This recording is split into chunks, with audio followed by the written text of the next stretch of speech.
가난은 죄가 아니다. 그러나 가난을 벗어나지 못하는 것은 당신의 책임이다. 이 말이 모든 사람에게 공평하게 적용될 수는 없습니다. 태어날 때부터 불우한 환경에 놓인 사람도 있고, 노력해도 벗어나기 어려운 사회 구조의 벽이 있는 것도 사실이니까요. 하지만 그럼에도 불구하고 우리는 가난을 그저 운명으로 받아들이기보다 극복해야 할 과제로 삼아야 합니다. 가난은 단순히 돈이 부족한 상태가 아닙니다. 가난이 지속되면 사고방식이 달라지고 마음의 여유를 잃게 됩니다. 돈이 없으면 좋은 선택을 하기 어렵습니다. 돈이 없으면 시간을 효율적으로 쓰지 못합니다. 돈이 없으면 자존감이 낮아지고 결국 사람들과의 관계에서도 위축됩니다. 무엇보다 무서운 것은 가난이 습관이 되어버리는 것입니다. 나는 어차피 안 될 거야. 부자들은 특별한 사람들이야. 이런 생각이 자리 잡으면 가난은 단순한 경제적 문제를 넘어 정신적 문제로 변합니다. 가난을 극복하기 위해서는 돈을 버는 방법도 중요하지만 돈을 대하는 태도를 바꿔야 합니다.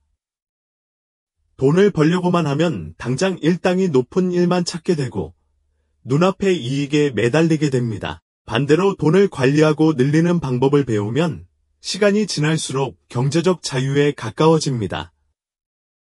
가난을 인정하되 정당화하지 마세요. 현재 가진 것이 부족하다고 해서 내가 부족한 사람이라는 생각을 할 필요는 없습니다. 하지만 지금의 상태를 당연하게 받아들이거나 합리화해서는 안 됩니다. 나는 더 나아질 수 있다라고 스스로에게 다짐하세요. 돈을 쓰는 방식을 바꾸세요. 가난에서 벗어나는 방법 중 기본은 더 많이 버는 것이 아니라 덜 쓰는 것입니다. 돈이 많아도 소비 습관이 잘못되면 끝이 없습니다. 돈을 대하는 태도를 바꾸기 위해 지출을 기록하는 습관을 들여보세요. 자신의 소비 패턴을 알게 되면 불필요한 지출을 줄이고 필요한 곳에 투자할 수 있습니다.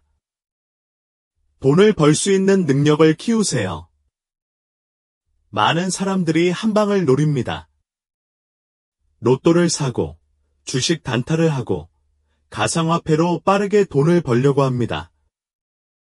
하지만 현실적으로 성공 확률은 극히 낮습니다. 오히려 돈을 벌 수 있는 기술과 능력을 키우는 것이 훨씬 확실한 방법입니다.